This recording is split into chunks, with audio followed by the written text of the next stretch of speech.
Chapter 8. From this time Captain Wentworth and Anne Elliot were repeatedly in the same circle. They were soon dining in company together at Mr. Musgrove's, for the little boy's state could no longer supply his aunt with a pretence for absenting herself, and this was but the beginning of other dinings and other meetings. Whether former feelings were to be renewed must be brought to the proof. Former times must undoubtedly be brought to the recollection of each. They could not but be reverted to.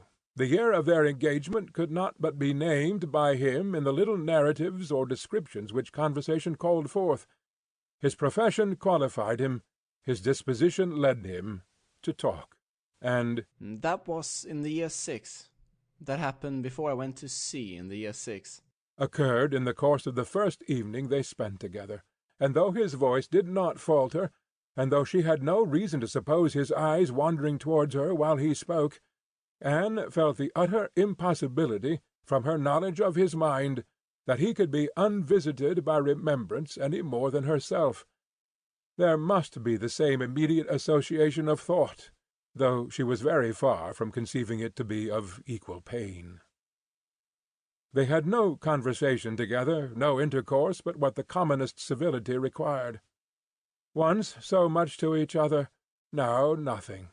There had been a time when, of all the large party now filling the drawing-room at Uppercross, they would have found it most difficult to cease to speak to one another, with the exception perhaps of Admiral and Mrs. Croft, who seemed perfectly attached and happy, and could allow no other exceptions even among the married couples.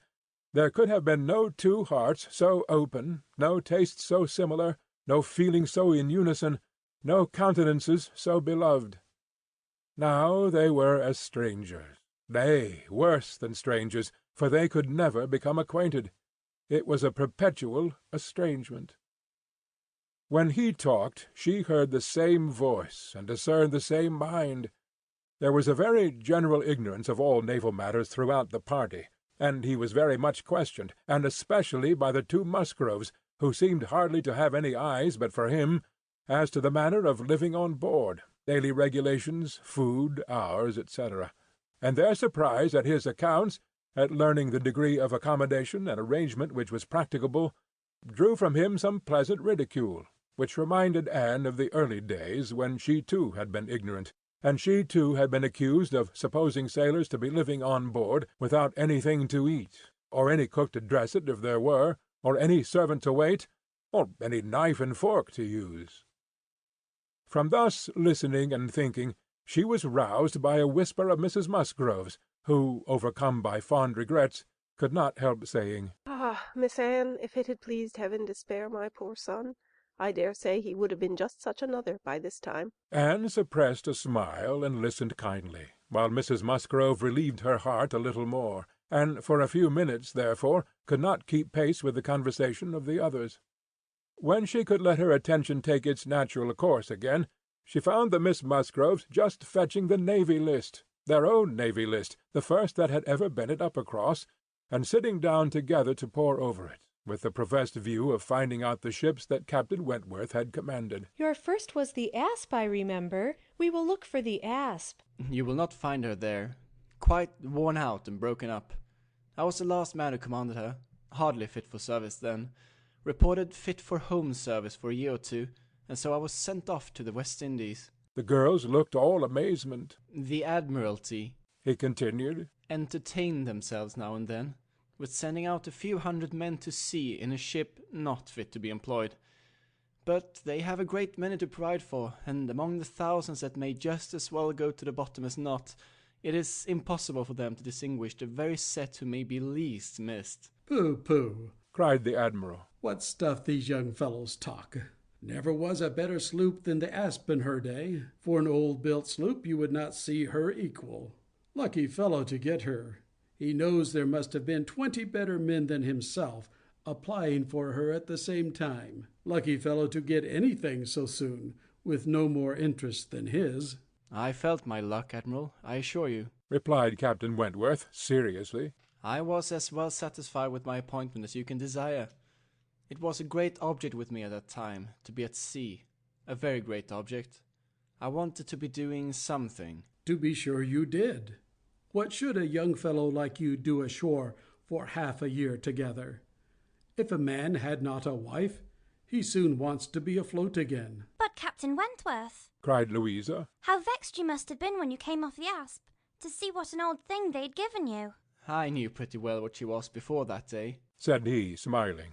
I had no more discoveries to make than you would have as to the fashion and strength of any old pelisse which you had seen lent about among half your acquaintance ever since you could remember, and which at last, on some very wet day, is lent to yourself.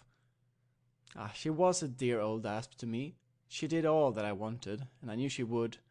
I knew that we should either go to the bottom together, or that she would be the making of me, and I never had 2 days of foul weather all the time I was at sea with her, and after taking privateers enough to be very entertaining, I had the good luck in my passage home the next autumn to fall in with the very French frigate I wanted. I brought her into Plymouth, and here, another instance of luck. We had not been 6 hours in the Sound when a gale came on, which lasted 4 days and nights, and which would have done for poor old Asp in half the time. Our touch with the great nation not having much improved our condition.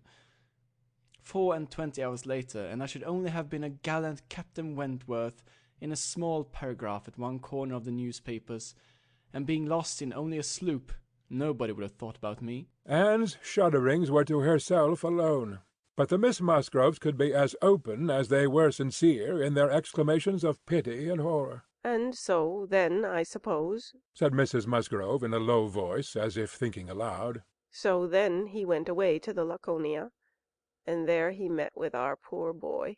Charles, my dear, beckoning him to her, do ask Captain Wentworth where it was he first met with your poor brother. I always forget. It was at Gibraltar, Mother, I know. Dick had been left ill at Gibraltar, with the recommendation from his former captain to Captain Wentworth. Oh, but Charles, tell Captain Wentworth he need not be afraid of mentioning poor Dick before me, for it would be rather a pleasure to hear him talked of by such a good friend. Charles, being somewhat more mindful of the probabilities of the case, only nodded in reply and walked away. The girls were now hunting for the Laconia, and Captain Wentworth could not deny himself the pleasure of taking the precious volume into his own hands to save them the trouble, and once more read aloud the little statement of her name and rate and present non-commissioned class, observing over it that she too had been one of the best friends man ever had. Oh, those were pleasant days when I had the Laconia. How fast I made money in her. A friend of mine and I had such a lovely cruise together off the Western Islands. Poor Harville, sister, you know how much he wanted money. Worse than myself. He had a wife, excellent fellow. I shall never forget his happiness. He felt it all so much for her sake. I wished for him again the next summer, when I had still the same luck in the Mediterranean. And I am sure, sir, said Mrs. Musgrove, it was a lucky day for us, when you were put captain into that ship. We shall never forget what you did. Her feelings made her speak low, and Captain Wentworth, hearing only in part, and probably not having Dick Musgrove at all near his thoughts, looked rather in suspense, and as if waiting for more. My brother, whispered one of the girls. Mamma is thinking of poor Richard. Poor dear fellow, continued Miss Musgrove. He was grown so steady, and such an excellent correspondent while he was under your care. Ah, it would have been a happy thing if he had never left you. I assure you, Captain Wentworth, we are very sorry he ever left you. There was a momentary expression in Captain Wentworth's face at this speech, a certain glance of his bright eye and curl of his handsome mouth, which convinced Anne that instead of sharing in Mrs. Musgrove's kind wishes as to her son, he had probably been at some pains to get rid of him. But it was too transient an indulgence of self-amusement to be detected by any who understood him less than herself. In another moment he was perfectly collected and serious, and almost instantly afterwards, coming up to the sofa, on which she and Mrs. Musgrove were sitting, took a place by the latter, and entered into conversation with her in a low voice about her son, doing it with so much sympathy and natural grace as showed the kindest consideration for all that was real and unabsurd in the parents' feelings. They were actually on the same sofa, for Mrs. Musgrove had most readily made room for him. They were divided only by Mrs. Musgrove.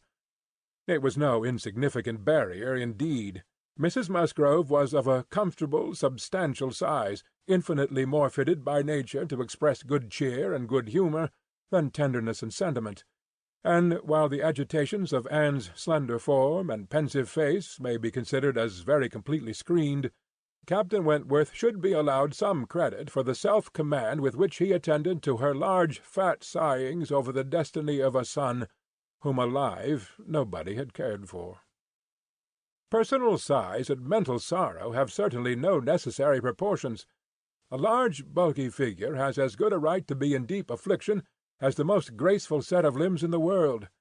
But, fair or not fair, there are unbecoming conjunctions which reason will patronize in vain, which taste cannot tolerate, which ridicule will seize.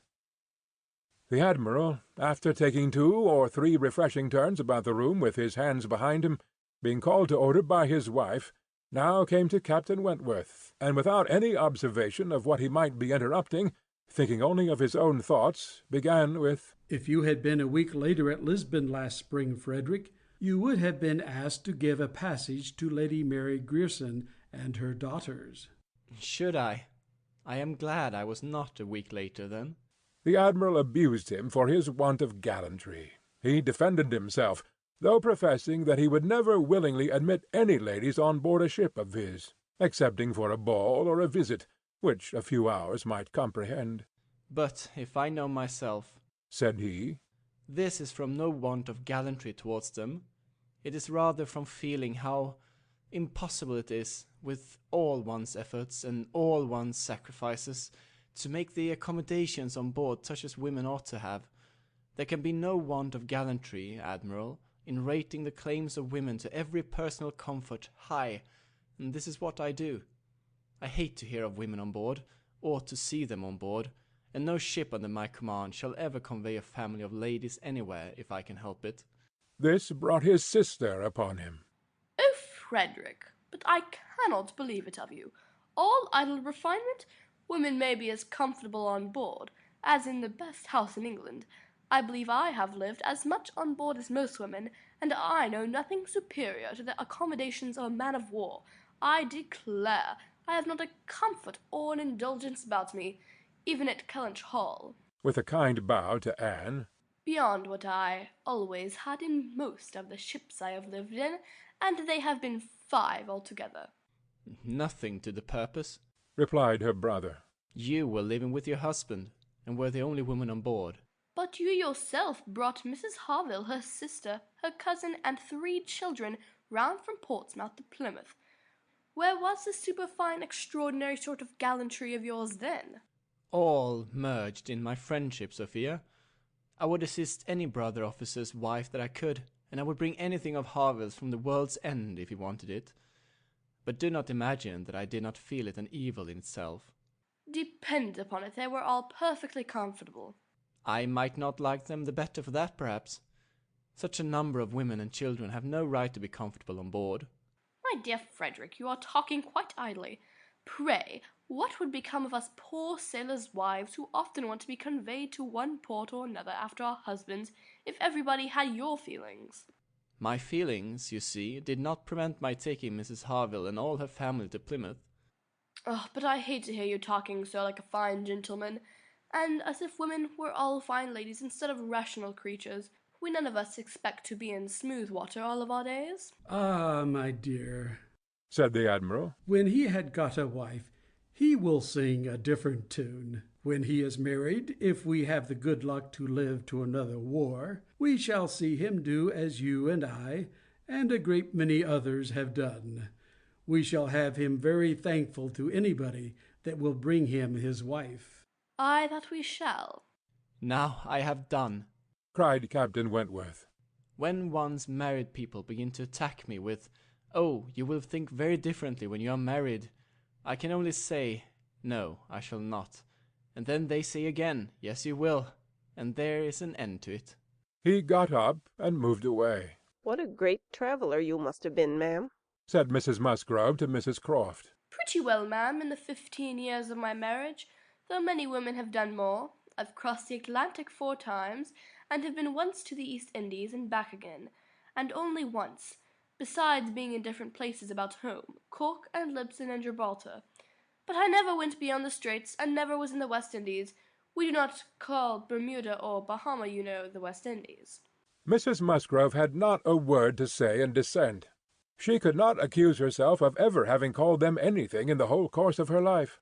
"And I do assure you, ma'am," pursued Mrs. Croft, "that nothing can exceed the accommodations of a man-of-war. I speak, you know, of the higher rates. When you come to a frigate, of course, you are more confined, though any reasonable woman may be perfectly happy in one of them, and I can say safely that the happiest part of my life has been spent on board a ship. While we were together, you know, there was nothing to be feared. Thank God! I have always been blessed with excellent health, and no climate disagrees with me. A little disordered always the first 24 hours of going to sea, but never knew what sickness was afterwards. The only time I ever really suffered in body or mind was the only time that I ever fancied myself unwell, or had any ideas of danger, was the winter that I passed by myself at Deal, when the Admiral, Captain Croft then, was in the North Seas. I lived in perpetual fright at that time, and had all manner of imaginary complaints from not knowing what to do with myself, or when I should hear from him next. But as long as we could be together, nothing ever ailed me, and I never met with the smallest inconvenience." "Ay, to be sure. Yes, indeed. Oh, yes, I am quite of your opinion, Mrs. Croft," was Mrs. Musgrove's hearty answer. "There is nothing so bad as a separation. I am quite of your opinion. I know what it is, for Mr. Musgrove always attends the assizes, and I am so glad when they are over and he is safe back again." The evening ended with dancing. On its being proposed, Anne offered her services as usual, and though her eyes would sometimes fill with tears as she sat at the instrument, she was extremely glad to be employed, and desired nothing in return but to be unobserved. It was a merry, joyous party, and no one seemed in higher spirits than Captain Wentworth. She felt that he had everything to elevate him which general attention and deference, and especially the attention of all the young women, could do. The Miss Hayters, the females of the family of cousins already mentioned, were apparently admitted to the honour of being in love with him, and as for Henrietta and Louisa, they both seemed so entirely occupied by him that nothing but the continued appearance of the most perfect good-will between themselves could have made it credible that they were not decided rivals. If he were a little spoilt by such universal, such eager admiration, who could wonder? These were some of the thoughts which occupied Anne, while her fingers were mechanically at work, proceeding for half an hour together, equally without error and without consciousness. Once she felt that he was looking at herself, observing her altered features, perhaps, trying to trace in them the ruins of the face which had once charmed him, and once she knew that he must have spoken of her. She was hardly aware of it till she heard the answer, but then she was sure of his having asked his partner whether Miss Elliot never danced. The answer was, "Oh, no, never. She has quite given up dancing. She would rather play. She is never tired of playing." Once, too, he spoke to her. She had left the instrument on the dancing being over, and he had sat down to try to make out an air which he wished to give the Miss Musgroves an idea of. Unintentionally she returned to that part of the room. He saw her, and instantly rising, said, with studied politeness, "I beg your pardon, madam. This is your seat." And though she immediately drew back with a decided negative, he was not to be induced to sit down again. Anne did not wish for more of such looks and speeches. His cold politeness, his ceremonious grace, were worse than anything.